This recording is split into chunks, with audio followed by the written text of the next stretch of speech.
یہ عربی ڈکشنری ہے اور یہ جو ہے عبرانی ڈکشنری ہے، اور اس کا پیج نمبر بھی آپ دیکھ سکتے ہیں دونوں کے۔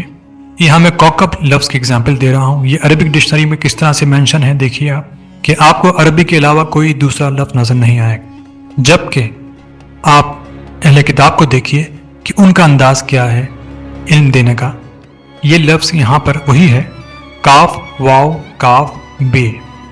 اب یہ ڈکشنری آپ دیکھیے مختلف سیمیٹک لینگویجز کی روٹس بتاتی ہے، ان کے ورڈز بتاتی ہے کہ یہ لفظ دوسری سیمیٹک لینگویجز میں کس طرح سے آیا ہے۔ آپ دیکھیے کہ عربی میں یہ لفظ کوکب ہے، سیریک میں یہ لفظ کوکبہ ہے، ایتھوپین میں یہ کوکب ہے۔ تو آپ یہاں یہ دیکھیے کہ کون علم کو روک رہا ہے۔ کسی بھی عربک ڈکشنری میں آپ کو روٹس نہیں ملیں گی جو سیمیٹک روٹس ہیں اس کی۔